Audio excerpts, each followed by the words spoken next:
Hi friends, welcome back to my YouTube channel. ಎಲ್ಲರೂ ಹೇಗಿದ್ದೀರಾ? I hope ಎಲ್ಲರೂ ಕೂಡ ತುಂಬ ಚೆನ್ನಾಗಿದ್ದೀರಾ ಅಂತ ಭಾವಿಸ್ತಾ ಇದ್ದೀನಿ. ನಾನು ಕೂಡ ತುಂಬ ಚೆನ್ನಾಗಿದ್ದೀನಿ. ಫಸ್ಟ್ ಟೈಮ್ ವಿಡಿಯೋ ಯಾರಾದರೂ ನೋಡ್ತಾ ಇದ್ದರೆ ಪ್ಲೀಸ್ ಸಬ್ಸ್ಕ್ರೈಬ್ ಮಾಡಿಕೊಂಡು ಸಪೋರ್ಟ್ ಮಾಡಿ. ವಿಡಿಯೋ ಇಷ್ಟ ಆದರೆ ಒಂದು ಲೈಕ್ ಮಾಡಿ. ಇವತ್ತು ನಾನು ಸಾಯಂಕಾಲದಿಂದ ಲಾಗ್ನ ಸ್ಟಾರ್ಟ್ ಮಾಡ್ತಾ ಇದ್ದೀನಿ. ಅಂದರೆ ಸಾಯಂಕಾಲ ಒಂದು 6 ಗಂಟೆ ಆಗಿತ್ತು. ಆಗಲೇ ಮಳೆ ಬರ್ತಾ ಇದೆ ಪೂರ್ತಿ. ಮಳೆಗೆ ಫುಲ್ಲು ಎಷ್ಟು ಗಾಳಿ ಅಂದರೆ ಹೊರಗಡೆ ಹೋಗೋಕ್ಕಾಗ್ತಿಲ್ಲ. ಅಷ್ಟು ಗಾಳಿ, ಮನೆ ಮುಂದೆ ನಿಂತ್ಕೊಳ್ಳೋಕ್ಕೂ ಆಗಲ್ಲ, ಅಷ್ಟು ಗಾಳಿ ಬರ್ತಾ ಇದೆ. ಅಂದರೆ ಮಳೆಗಿಂತ ಜಾಸ್ತಿ ಗಾಳಿನೇ ಹೇಳ್ಬೋದು. ಗಾಳಿ ಬಂದರೆ ಮಳೆ ಬರೋದು ಸ್ವಲ್ಪ ಕಡಿಮೆನೇ.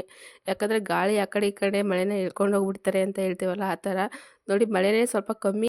ಎಲ್ಲರೂ ಕೂಡ ಮಳೆ ಬರಲಿ ಅಂತ ಕಾಯ್ತಾ ಇದ್ರು. ಇವಾಗ ನೋಡಿ ಮಳೆ ನೋಡಿ ಈ ಥರ ಬರ್ತಾ ಇದೆ, ಬರೀ ಗಾಳಿನೇ. ಮಳೆ ಬಂದರೆ ಇನ್ನೇನು ನಾವು ಕೂಡ ಹೆಸ್ರು ಕಾಳು ಮತ್ತು ಸ್ವಲ್ಪ ಎಳ್ಳ ಚೆಲ್ಲಬೇಕು ಅಂತ ಅಂದ್ಕೊಂಡಿದ್ದೀವಿ. ನೋಡೋಣ, ನೆಕ್ಸ್ಟ್ ಮಳೆ ಚೆನ್ನಾಗಿ ಬಂದರೆ ಮಾತ್ರ ಇದು ಮಾಡ್ತೀವಿ. ಹೋದ ಸತಿನೂ ಹೀಗೆ ಮಳೆ ಬಂತು ಅಂತ ಹಾಕ್ಬಿಟ್ಟು ಅದು ಫುಲ್ ಎಲ್ಲ ವೇಸ್ಟ್ ಆಯಿತು. ಹೆಸ್ರು ಕಾಳೆಲ್ಲ ಒಂದು 2-3 ಸೇರಷ್ಟು. ನೋಡೋಣ ಈ ಸತಿ ಆಗುತ್ತೋ ಇಲ್ವೋ, ಹೆಸ್ರು ಕಾಳು ನೋಡಬೇಕು. ಈ ಸತಿ ಅಂದರೆ ಈ ವರ್ಷ ನಮಗೆ ಹೋದ ವರ್ಷ ಸ್ವಲ್ಪನೂ ಕಾಳುಗಳು ಜಾಸ್ತಿನೇ ಆಗಲಿಲ್ಲ. ಯಾಕೋ ಎಲ್ಲ ವೇಸ್ಟ್ ಆಯಿತು ಹಾಕಿದ್ದು ಕೂಡ. ಈ ಮಳೆಗೆ ಫುಲ್ಲು ಅಂದರೆ ನಾನು ಸಾಯಂಕಾಲ ಸ್ನಾನ ಮಾಡಿರೋದಕ್ಕೂ ಅದಕ್ಕೂ ಸ್ವಲ್ಪ ತುಂಬಾ ಚಳಿ ಅನ್ನಿಸ್ತಾ ಇತ್ತು. ಹಾಗಾಗಿ ಸ್ವೆಟರ್ ಹಾಕ್ಕೊಬಿಟ್ಟಿದ್ದೀನಿ. ನನಗೆ ಯಾಕೋ ಬೇಗನೆ ಶೀತ ಆಗಿಬಿಡುತ್ತೆ. ಇವಾಗಲೂ ಕೂಡ ಹುಷಾರಿಲ್ಲ, ಫುಲ್ ಕಣ್ಣೆಲ್ಲ ನೋವು ಒಂಥರ. ಹಾಗೆ ಈರುಳ್ಳಿ ಬೋಂಡ ಮಾಡೋಣ ಅಂದ್ಬಿಟ್ಟು ನಾನು ಆಲ್ರೆಡಿ ಈರುಳ್ಳಿ ಬೋಂಡನ ಕಟ್ ಮಾಡಿ ಆಗಲೇ ಸ್ವಲ್ಪ ಹಿಟ್ಟನ್ನ ನೆನೆಹಾಕ್ಸ್ಬಿಟ್ಟು ಆಮೇಲೆ ಫ್ರಿಜ್ಜಲ್ಲಿ ಇಕ್ಕಿದ್ದೆ. ಇವಾಗ ಎಣ್ಣೆಲಿ ಬಿಡ್ತಾ ಇದ್ದೀನಿ. ಈ ಮಳೆಗಾಲ ಸ್ವಲ್ಪ ಶೀತ ಇದ್ದಿದ್ರೆ ಸಾಕು, ನಮ್ಮ ಮನೇಲಿ ಬೋಂಡ ಅದು ಇದು ಕೇಳದೇ ಇರ್ತಾರೆ. ಹಾಗಾಗಿ ಫಸ್ಟೇ ನೆನೆಹಾಕಿ ಇಕ್ಬಿಟ್ಟಿದ್ದೆ, ಒಂದು ಅರ್ಧ ಗಂಟೆ ಫ್ರಿಜ್ಜಲ್ಲಿ ಇಕ್ಕಿದ್ದೆ. ಇವಾಗ ಎಣ್ಣೆಲಿ ಹಾಕ್ತಾಯಿದ್ದೀನಿ. ಹಾಗೆ ಒಂದು ಸೈಡ್ ಕೂಡ ಅನ್ನ ಬೇಯ್ತಾ ಇದೆ. ಸಾಂಬಾರಿದೆ, ಬೆಳಗ್ಗೆ ಮಾಡಿದ್ದು ತರಕಾರಿ ಸಾರು. ಹಾಗಾಗಿ ಅದ್ರ ಜೊತೆ ಒಂದು 2 ಈರುಳ್ಳಿ ಬೋಂಡ ಇರಲಿ ಅಂದ್ಬಿಟ್ಟು ಮಾಡ್ಕೊತಾ ಇದ್ದೀನಿ. ಇವಾಗಂತೂ ಫುಲ್ಲು ಇದು ಅಂದರೆ ಶೀತ ಟೈಮ್ ಬಂತು ಅಂದರೆ ದಿನ ಸಾಯಂಕಾಲ ಸ್ನ್ಯಾಕ್ಸಿಗೆ ಏನಾದ್ರು ಬೇಕು ಅನ್ನಿಸ್ತಾ ಇರುತ್ತೆ ನೋಡಿ. ಇಷ್ಟು ಬೋಂಡನ ಮಾಡ್ತಾಯಿದ್ದೀನಿ. ಮಾಡಿಕೊಂಡು ಆಗ ಬಿಸಿ ಬಿಸಿ ಇರಬೇಕಾದ್ರೇ, ಅಂದರೆ ಈ ಮಳೆಗಾಲ ಬಂತು ಅಂದರೆ ಊಟ ಬೇಗನೆ ತಣ್ಣಗಾಗ್ಬಿಡುತ್ತೆ. ಹಾಗಾಗಿ ಊಟ ಎಲ್ಲ ಇವಾಗಲೇ ಎಲ್ಲರೂ ಒಂದೇ ಹತ್ರ ಕೂತ್ಕೊಂಡು ಊಟನ ಮಾಡ್ತಾಯಿದ್ದೀವಿ. ಲಸ್ಸು ಕೂಡ ಬೇರೆ ಕೂತ್ಕೊಂಡು ಅವನು ಕೂಡ ಊಟ ಮಾಡ್ತಾ ಇದ್ದಾನೆ. ಹಾಗೆ ಇದು 2 ಡೇಸ್ 3 ಡೇಸ್ ಕಂಟಿನ್ಯೂ ಲಾಗ್ ಆಗಿರುತ್ತೆ. ಯಾಕೋ ಲಾಗ್ ಮಾಡೋಕ್ಕೆ ಏನೋ ಒಂಥರ ಅನ್ನಿಸ್ತಾ ಇತ್ತು. ಅಂದರೆ ಸ್ವಲ್ಪ ಹುಷಾರಿಲ್ದಿರೋ ಕಾರಣ ಏನರ ಮೇಲೂ ಇಂಟ್ರೆಸ್ಟ್ ಇರಲಿಲ್ಲ. ಹಾಗೆ ನೆಕ್ಸ್ಟ್ ಡೇ ಬೆಳಗ್ಗೆ ಒಂದು 10 ಗಂಟೆಯಿಂದ ಲಾಗ್ನ ಸ್ಟಾರ್ಟ್ ಮಾಡಿದೆ. ಅಂದರೆ ಯಾಕೋ ಸೋನಿ ಅಂದರೆ ಮಾವನೂ ಕೂಡ ಜಾತ್ರೆಗೆ ಬಂದಿದ್ವಲ್ಲ, ಹಾಗೆ ಸೋನಿ ಕೂಡ ಕಬಾಬ್ ತಿನ್ನಬೇಕು ಅನ್ನಿಸ್ತಾ ಇದೆಯಮ್ಮ ಅಂತ ಅಂದ್ಲು. ಹಾಗಾಗಿ ಫ್ರೈ ಮಾಡಿ ಚಪಾತಿ ಮಾಡಿ ಕಬಾಬ್ ಮಾಡಿಕೊಡೋಣ ಮಕ್ಕಳಿಗೆ ಅಂದ್ಬಿಟ್ಟು ಇಷ್ಟು ಕಬಾಬಿಗೆ ನೆನೆಹಾಕಿದ್ದೀನಿ. ಹಾಗೆ ಸ್ವಲ್ಪ ಫ್ರೈ ಮಾಡೋಣ ಅಂದ್ಬಿಟ್ಟು ಇದು ಮಾಡಿದೆ. ಅದು ಯಾಕೋ ಕರೆಂಟೇ ಹೋಯ್ತು. ಸುಮ್ಮನಾಗ್ಬಿಟ್ಟು ನಾನು ಕೂಡ ಅಂದರೆ ಅದನ್ನೆಲ್ಲ ಪೇಸ್ಟ್ ಮಾಡ್ಕೋಬೇಕಾಗಿತ್ತು ಸಪ್ರೇಟು. ನಮ್ಮ ಮನೆಯವ್ರು ಈ ಪಾತ್ರೆ ಆಗಲ್ಲ, ಅಂದರೆ ಈ ಪ್ಯಾನ್ ಆಗಲ್ಲ, ಸ್ವಲ್ಪ ಅಗಲವಾಗಿರೋದು ಬಾಣಲೆ ಇದ್ದರೆ ಪರ್ಫೆಕ್ಟಾಗಿ ಆಗುತ್ತೆ ಅಂದರು. ಕರೆಂಟು ಕೂಡ ಇರಲಿಲ್ಲ. ಬೆಳಗ್ಗೆನೇ ಯಾಕೋ ಕರೆಂಟೆಲ್ಲ ತೆಗಿತಾಯಿದ್ರು. ಅಂದರೆ ಸ್ವಲ್ಪ ಗಾಳಿ ಎಲ್ಲ ಬಂದಿರೋದಕ್ಕೆ ಹಿರಿಯೂರ ಹತ್ರ ಮೇನ್ ಸ್ವಿಚ್ಚೇ ಹೋಗಿದೆ, ಏನೋ ಲೈನ್ ಏನೋ ಬಿದ್ದೋಗಿದೆ ಅಂದರು. ಹಾಗಾಗಿ ನಾನು ಜಾಸ್ತಿ ಇದು ಮಾಡೋಕ್ಕೆ ಹೋಗಲಿಲ್ಲ. ಫ್ರೈದು ನಮ್ಮ ಮನೆಯವರೇ ಫ್ರೈ ಮಾಡ್ತೀನಿ ಬಿಡು ಹಾಗೇನೆ ಅಂದರು. ಹಾಗಾಗಿ ನಾನಿವಾಗ ಕಬಾಬ್ ಮಾಡೋಣ ಅಂದ್ಬಿಟ್ಟು ಕಬಾಬಿಗೆ ರೆಡಿ ಮಾಡಿಕೊಂಡು ನಾನು ಆಲ್ರೆಡಿ ಮೆಲ್ಟ್ ಮಾಡಿ ಇಟ್ಕೊಂಡಿದ್ದೆ ಕಬಾಬ್ ನೋಡಿ ಇವಾಗ ಚೆನ್ನಾಗಿ ಬೇಯ್ತಾ ಇದ್ದೆ. ಮಕ್ಕಳಿಗೋಸ್ಕರ ಅಂತ ಸ್ವಲ್ಪನೇ ಕಬಾಬ್ನ ತೆಗ್ದಿಟ್ಕೊಂಡಿದ್ದೆ. ಅಂದರೆ ಸ್ವಲ್ಪ ಬೋನ್ಲೆಸ್ ಚಿಕನ್ನ ತೆಗ್ದಿಟ್ಕೊಂಡು ಅವರಿಗೋಸ್ಕರ ಅಂತ ಸಾಕು ಅಂದ್ಬಿಟ್ಟು ಇಷ್ಟೇ ಮಾಡ್ಕೊಂಡಿದ್ದೆ. ಇವಾಗ ಅದನ್ನೆಲ್ಲ ಸ್ವಲ್ಪ ಎಣ್ಣೆಲಿ ಹಾಕಿ ಇವಾಗ ತೆಗಿತಾ ಇದ್ದೀನಿ. ನಾವು ಕಬಾಬ್ಗೆ ಎಷ್ಟು ಎಣ್ಣೆ ಹಾಕ್ತೀವೋ ಅಷ್ಟೇ ಇರುತ್ತೆ. ಆದರೆ ಬೋಂಡ ಬಜ್ಜಿ ಈ ಥರ ಮಾಡಬೇಕಾದ್ರೆ ಸ್ವಲ್ಪ ಎಣ್ಣೆ ಜಾಸ್ತಿ ಕುಡಿಯುತ್ತೆ ಅಂತ ನಾವು ಏನು ಮಾಡಬೇಕಂದ್ರೆ ಒಂದು ಅರ್ಧ ಗಂಟೆ ಫ್ರಿಜ್ಜಲ್ಲಿ ಇಟ್ಬಿಟ್ರೆ ಸಾಕು. ಅದು ಎಣ್ಣೆ ಅಷ್ಟೊಂದು ಹೀರ್ಕೊಳ್ಳಲ್ಲ. ಆದರೆ ಕಬಾಬಲ್ಲಿ ಅಷ್ಟೊಂದು ಹೀರ್ಕೊಳ್ಳಲ್ಲ, ಗೊತ್ತಿರುತ್ತೆ ಆಲ್ಮೋಸ್ಟ್ ಎಲ್ಲರಿಗೂ ಕೂಡ. ಹಾಗೆ ನೋಡಿ ಒಂದು 2-3 ಪೇಸ್ಟ್ ಮಾಡಿದೆ. ಅಂದರೆ ಈರುಳ್ಳಿ ಪೇಸ್ಟು ಮತ್ತು ಶುಂಠಿ ಬೆಳ್ಳುಳ್ಳಿ ಪೇಸ್ಟು. ಅಷ್ಟರಲ್ಲಿ ಕರೆಂಟ್ ಹೋಯಿತು. ನಮ್ಮ ಮನೆಯವರು ನಾನೇ ಮಾಡ್ತೀನಿ ತಮ್ಮ ಅಂದ್ಬಿಟ್ಟು ಒಂದು ಸ್ವಲ್ಪ, ಅಂದರೆ ಅದು ಕೊಬ್ಬರಿ ಅದೆಲ್ಲ ತುರಿದಿರಲಿಲ್ಲ, ಅದನ್ನೆಲ್ಲ ಸ್ವಲ್ಪ ಪೇಸ್ಟ್ ಮಾಡಿರಲಿಲ್ಲ. ಅಂದರೆ ಪೇಸ್ಟ್ ಮಾಡಿರಲಿಲ್ಲ. ಹಾಗಾಗಿ ನಮ್ಮ ಮನೆಯವ್ರು ಹಾಗೆ ಮಾಡ್ತೀನಿ ಕೊಡು ಅಂದ್ಬಿಟ್ಟು ಅವ್ರು ಹಾಗೆ ಮಾಡಿದ್ರು. ನಾನು ಒಂದು ಸೈಡಲ್ಲಿ ಚಪಾತಿ ಎಲ್ಲ ಮಾಡಿಕೊಂಡು ಇವಾಗ ಊಟ ಎಲ್ಲ ಮಾಡ್ತಾಯಿದ್ದೀವಿ. ಹಾಗೆ ನೋಡಿ ಇದು ಅಂದರೆ ಚಪಾತಿ ಮಾಡ್ತಿರೋವಾಗ ನಮ್ಮ ಮನೆಯವರು ಬೆರಡ ತಂದಿದ್ರು. ಅದನ್ನು ಸೋನೆ ಎತ್ಕೊಂಡ್ಬಂದುಬಿಟ್ಟಿದ್ದಾಳೆ ಇವಾಗಲೇ ಕುಡಿಬೇಕು ಅಂತ. ಅದು ಸ್ಪ್ರೈಟ್ ಎಲ್ಲ ಹೋಗಿ ಅದನ್ನು ಇವಾಗಲೂ ಕುಡಿಬಾರ್ದು ಅಂದರೂ ಕೂಡ ಇಲ್ಲ, ಇವಾಗಲೇ ಕುಡಿದ್ರೆ ಏನಾಗಲ್ಲ ಅಂದ್ಬಿಟ್ಟು ಇವಾಗ ಎತ್ಕೊಂಬಂದು ಕೊಟ್ಟಳು. ಹಾಗೆ ಊಟ ಮಾಡ್ಕೊಂಡು ಮಿರಿಂಡ ಎಲ್ಲ ಕುಡ್ದು ಹಾಗೆ ಸ್ವಲ್ಪ ರೆಸ್ಟ್ ಮಾಡಿದ್ವು. ಹಾಗೆ ಸ್ವಲ್ಪ ಹೆಸ್ರು ಕಾಳೆಲ್ಲ ಸ್ವಲ್ಪ ಹುಳಾಗ್ಬಿಟ್ಟಿತ್ತು ಯಾಕೋ. ಹಾಗಾಗಿ ಸ್ವಲ್ಪ ಅದನ್ನು ಬಿಸಿಲು ಚೆನ್ನಾಗಿತ್ತು ಇವತ್ತಂತೂ, ಬೆಳಗ್ಗೆ ಬಿಸಿಲು. ಹಾಗಾಗಿ ಸ್ವಲ್ಪ ಅದನ್ನು ನೆನೆಹಾಕಿ ತೊಳೆದಿಕ್ಕಿದ್ವು ಅದನ್ನು ಹಿಂದಿನ ದಿವಸನೇ. ಮತ್ತು ಅದು ಒಂದು ದಿವಸನೇ ಚೆನ್ನಾಗಿ ಒಣಗಿರಲ್ಲ ಅಂದ್ಬಿಟ್ಟು ಒಂದು ಟಾರ್ಪಲ್ ಮೇಲೆ ಹಾಕಿ ಸ್ವಲ್ಪ ಅದನ್ನು ಒಣಗಾಕ್ಸ್ದೆ. ಹಾಗೆ ಇನ್ನೊಂದು ಇದೆಯಲ್ಲ, ಅದು ಕವರಲ್ಲಿ ತಂದನಲ್ಲ, ಅದು ಅದರಲ್ಲೇನು ಹುಳ ಆಗಿರಲಿಲ್ಲ. ಅದನ್ನು ಸ್ವಲ್ಪ ಅಂದರೆ ಅದನ್ನು ಬಿತ್ತಕ್ಕೆ ಅಂತ ಇಟ್ಕೊಂಡಿದ್ದೀವಿ. ಅದು ನಮ್ಮ ಮನೆಯದು. ಅಂದರೆ ಜಾಸ್ತಿ ಏನು ಆಗಿರಲಿಲ್ಲ, ಹುಳ್ಳಿಕಾಳು ಅಷ್ಟೇ ನಮಗೆ ಆಗಿದ್ದು. ಒಂದು 5 ಸೇರು ಆಗಿರಲಿಲ್ಲ ಅನಿಸುತ್ತೆ. ಹಾಗಾಗಿ ಇದನ್ನು ನಾವು ತೊಗೊಂಡಿದ್ವು. ಅಂದರೆ ವರ್ಷ ಪೂರ್ತಿ ಬರೀ ಬೇಳೆ ಅದು ಇದೇ ತಿನ್ನೋಕ್ಕಾಗಲ್ಲ. ಈ ಥರ ಮೊಳಕೆ ಕಾಳು ತೆಗ್ದು ಏನಾದ್ರು ಸಾಂಬಾರು ಮಾಡ್ಕೊಬೋದು ಅಂದ್ಬಿಟ್ಟು ತಗೊಂಡಿದ್ವು, ಒಂದು 5 ಕೆ ಜಿಯಷ್ಟು. ಇವಾಗೇನು ಹುಳ್ಳಿಕಾಳು 50 ರೂಪಾಯಿ ಕೆ ಜಿ ಸಿಗ್ತಾಯಿದೆ ಊರಲ್ಲಿ. ಆದರೂ ಕೂಡ ಮನೆಯಲ್ಲಿ ಸ್ವಲ್ಪ ಧಾನ್ಯಗಳು ಇರಲೇಬೇಕು. ಹಾಗೆ ಸೋನಿ ಕೂಡ ನೋಡಿ ಈ ಥರ ರೆಡಿಯಾಗಿದ್ದಾಳೆ. ಏನಕ್ಕೆ ಈ ಥರ ರೆಡಿಯಾಗಿದ್ದಾಳೆ ಅಂದರೆ, ಒಂದು ಫಂಕ್ಷನ್ ಇತ್ತು, ಆರತಿ ಫಂಕ್ಷನ್ನು. ಅಂದರೆ ಅವ್ರ ಅತ್ತೆ ಮಗಳದು, ಕೀರ್ತಿ ಅಂತ. ಹಾಗಾಗಿ ಬೆಳಿಗ್ಗೆನೇ ರೆಡಿ ಆಗಿಬಿಟ್ಟು ಫುಲ್ ಕುಣಿತಾ ಇದ್ದಾಳೆ.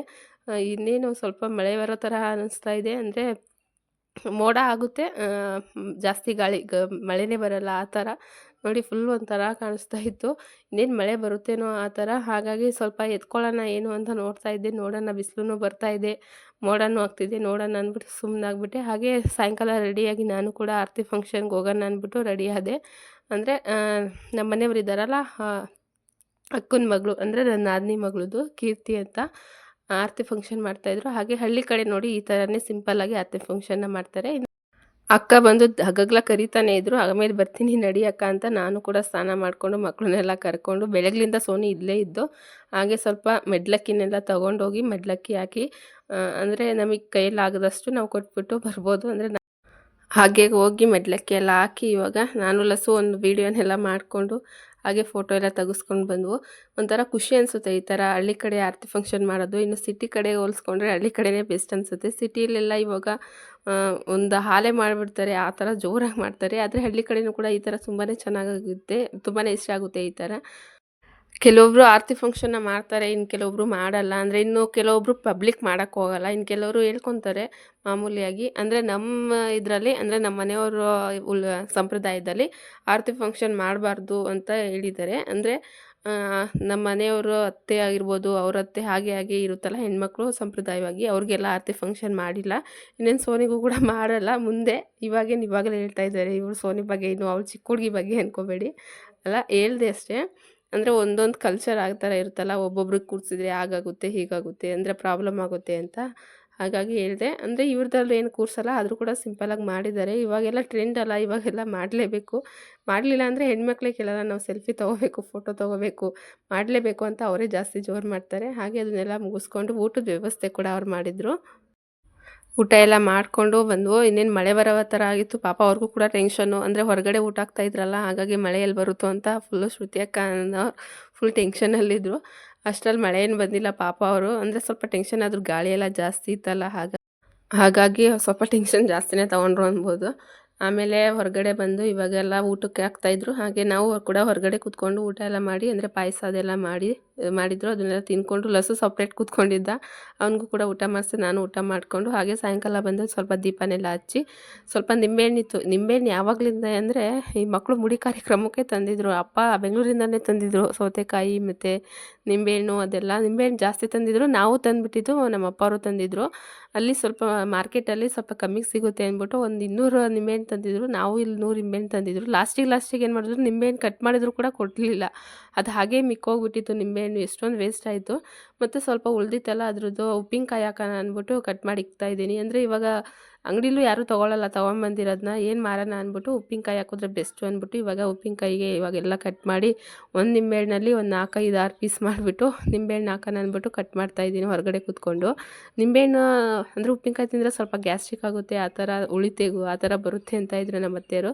ಏನು ಜಾಸ್ತಿ ದಿನ ಏನು ತಿನ್ನಲ್ಲ ಬಿಡು, ಯಾವಾಗೆಲ್ಲ ಒಂದೊಂದು ತಿಂದಿರ್ತೀವಿ ಅಂದ್ಬಿಟ್ಟು ಸುಮ್ಮನೆ ವೇಸ್ಟ್ ಆಗುತ್ತೆ. ಇದ್ರೂ ಕೂಡ ಜ್ಯೂಸ್ ಮಾಡಿದ್ರೆ ಎಷ್ಟು ದಿವಸ ಜ್ಯೂಸ್ ಮಾಡೋಕ್ಕಾಗುತ್ತೆ. ಹಾಗಾಗಿ ಉಪ್ಪಿನಕಾಯಿ ಹಾಕಿದ್ರೆ ಬೆಸ್ಟು, ಸ್ವಲ್ಪ ಅನ್ನದ ಜೊತೆ ಮುದ್ದೆ ಜೊತೆ ಚೆನ್ನಾಗಿರುತ್ತೆ ಅಂತ ಇವಾಗೆಲ್ಲ ಕಟ್ ಮಾಡಿ ಎಲ್ಲ ಬಾಣಲೆಗೆ ಹಾಕ್ತಾಯಿದ್ದೀನಿ. ಅಂದರೆ ಸ್ವಲ್ಪ ನಿಂಬೆಹಣ್ಣ ಉಳಿಸ್ಕೊಂಡಿದ್ದೆ, ಅಂದರೆ ಸ್ವಲ್ಪ ಬಿಸಿಲು ಜಾಸ್ತಿ ಇರೋದ್ರಿಂದ ಜ್ಯೂಸ್ ಏನಾರು ಮಾಡ್ಬೋದು, ನಿಂಬೆಹಣ್ಣು ಜ್ಯೂಸು ಅಂತ ಸ್ವಲ್ಪ ಉಳಿಸ್ಕೊಂಡಿದ್ದೆ. ಅಂದರೆ ಒಂದು 20 ನಿಂಬೆಹಣ್ಣ ಉಳಿಸ್ಕೊಂಡಿದ್ದೆ.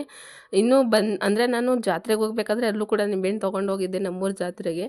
ಆದರೂ ಕೂಡ ತುಂಬಾ ಉಳಿದಿತ್ತು. ಹಾಗಾಗಿ ಸುಮ್ಮನೆ ವೇಸ್ಟ್ ಆಗುತ್ತೆ. ಅಂದರೆ ಜಾಸ್ತಿ ದಿವಸ ಫ್ರಿಜ್ಜಲ್ಲಿ ಇಟ್ಕೊಂಡ್ರೆ ಒಂಥರ ನೀರಾಗ್ಬಿಡುತ್ತೆ ಒಳಗಡೆ ಎಲ್ಲ. ಹಾಗಾಗಿ ಕಟ್ ಮಾಡಿ ಇವಾಗ ಒಂದು ಬಾಣಲೆಗೆ ಹಾಕ್ಕೊತಾ ಇದ್ದೀನಿ. ಇವಾಗಂತೂ ನಿಂಬೆಹಣ್ಣು ಜಾಸ್ತಿನೇ ರೇಟು. ಅಂದರೆ ಸ್ವಲ್ಪ ಬಿಸಿಲಿಗೆ ಕಾಲ ಆಗಿರೋದ್ರಿಂದ ಜ್ಯೂಸ್ ಎಲ್ಲ ಮಾಡ್ತಿರೋದಕ್ಕೆ 10 ರೂಪಾಯಿಗೆ ಒಂದೇ ನಿಂಬೆಹಣ್ಣು ಹೇಳ್ತಾರೆ. ಆದರೂ ಕೂಡ ನಿಂಬೆಹಣ್ಣು ಜಾಸ್ತಿ ತಂದುಬಿಟ್ಟಿದ್ವಲ್ಲ, ಸುಮ್ಮನೆ ವೇಸ್ಟ್ ಆಗಬಾರ್ದು ಅಂದ್ಬಿಟ್ಟು ಈ ಥರ ಪ್ಲ್ಯಾನ್ ಮಾಡಿದ್ದೀನಿ. ಅಂದರೆ ನಿಂಬೆಹಣ್ಣು ಜಾಸ್ತಿ ಉಪ್ಪಿನಕಾಯಿ ತಿನ್ನಲ್ಲ ನಮ್ಮ ಮನೆಯಲ್ಲಿ, ಜಾಸ್ತಿ ಮಾವಿನಕಾಯಿ ಈ ಥರ ಕೇಳ್ತಾರೆ. ಎಳ್ಳಿಕಾಯಿ ಮಾವಿನಕಾಯಿದು ನೋಡೋಣ ಯಾರು ತಿಂತಾರೋ ಬಿಡಲ್ವೋ ಗೊತ್ತಿಲ್ಲ. ಒಟ್ಟು ಹಾಕಿಕ್ಕನ ಅಂದ್ಬಿಟ್ಟು ಬಾಣಲೆಗೆ ಹಾಕ್ಕೊಂಡಿದ್ದೀನಿ. ಇವಾಗ ಸ್ವಲ್ಪ ಅದಕ್ಕೆ ಉಪ್ಪು ಹಾಕಿಬಿಟ್ಟು ಒಂದು ನೈಟ್ ಇಟ್ಬಿಟ್ರೆ ಬೆಳಗ್ಗೆ ಅಷ್ಟರಲ್ಲಿ ನೆಂದಿರುತ್ತೆ. ಆಮೇಲೆ ಮಸಾಲೆನ ರುಬ್ಕೊಂಡು ಒಗ್ಗರಣೆ ಹಾಕ್ಕೊಂಡ್ರೆ ನೆಕ್ಸ್ಟ್ ವೀಡಿಯೋದಲ್ಲಿ ಅಪ್ಲೋಡ್ ಮಾಡ್ತೀನಿ ಅದು ಉಪ್ಪಿನಕಾಯಿ ಹಾಕೋದು. ನೋಡಿ ಈ ಥರ ಉಪ್ಪನ್ನ ಹಾಕ್ಬಿಟ್ಟು ಚೆನ್ನಾಗಿ ಮಿಕ್ಸ್ ಮಾಡಿಬಿಟ್ಟು ಒಂದು ನೈಟ್ ಬಿಟ್ಬಿಟ್ರೆ ಚೆನ್ನಾಗಿ ಉಪ್ಪಲ್ಲಿ ನಿಂಬೆಹಣ್ಣು ಕೂಡ ನೆಂದಿರುತ್ತೆ. ನೆಕ್ಸ್ಟ್ ಡೇ ನಾವು ಉಪ್ಪಿನಕಾಯಿನ ಹಾಕ್ಕೋಬೋದು. ವಿಡಿಯೋ ಇಷ್ಟ